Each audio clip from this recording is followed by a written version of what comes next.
السلام عليكم محبي قناة تربية الحسون والكناري مع محمد حريول، أو بالأحرى عائلة تربية الحسون والكناري مع محمد حريول. إذا كانت أول زيارة في القناة، المرجو الاشتراك في القناة وتفعيل الجرس ليصلكم كل ما هو جديد ومفيد إن شاء الله. في هذا الفيديو سوف أتكلم قبل أن أبدأ عن ماذا سأتكلم في هذا الفيديو. أعتذر لأني تأخرت في تقديم فيديوهات، وذلك راجع لظروف الصحية التي كنت أعاني منها. أعتذر منكم، وإن شاء الله سأقوم بوضع فيديوهات متكررة إن شاء الله لكي تعم الفائدة إن شاء الله، وأعتذر منكم مرة أخرى. في هذا الفيديو إن شاء الله سوف نتكلم عن المواد أو بالأحرى الأغذية التي يجب إعطاؤها للطيور في فصل الشتاء، لأن كما يعرف البعض أن خلال فصل الشتاء تبدأ درجة الحرارة بالانخفاض، مما يجب علينا تجنب تعريض الطيور إلى درجة برودة منخفضة، وخاصة التيارات الهوائية الباردة.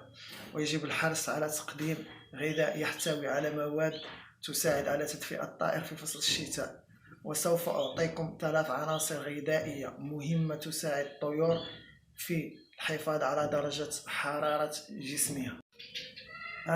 سأتكلم أولا عن العنصر الأول، وقد تكلمت عليها في فيديو سابق. سأتكلم عن الفلفل الحار أولا، لأنه يساعد الطائر في تسخينه ويقيه من البرد في فصل الشتاء، كما يحتوي على فيتامين A وفيتامين C، إضافة إلى عدة منافع كما قلت لكم تكلمت عنها في فيديو سابق. من كان مشترك معي من قبل فأكيد أنه رأى الفيديو، ومن لم يكن مشترك ستجدونه إن شاء الله في صندوق الوصف يتكلم عن فوائد الفلفل الحار.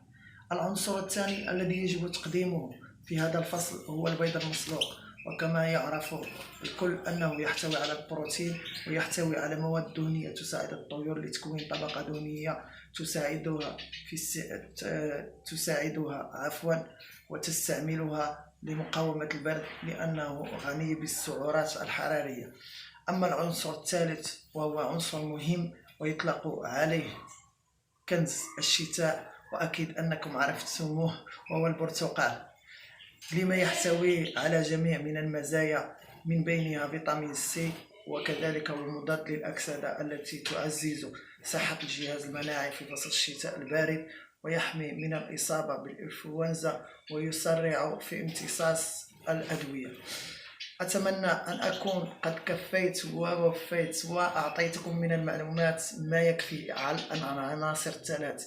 هذه العناصر الثلاث أكيد أنها مهمة في فصل الشتاء. العنصر الأول هو الفلفل الحار، البيض المسلوق والبرتقال، فلا يجب أن نستغني عنها في هذه الفترة. نعطيها بأوقات منتظمة، مرة في الأسبوع نعطي الفلفل الحار، البيض مرة في الأسبوع، وكذلك البرتقال مرة في الأسبوع، لكي لا تتعرض الطيور للإسهال، لأن كثرة البيض تعرض الطيور للإسهال. وكما قلت لكم، إذا أعجبكم الفيديو المرجو لايك وتعليق، وأي استفسار إن شاء الله أو سؤال أو تريدون معرفة أي شيء اتركوا في التعليقات إن شاء الله وسوف أجيب عنها.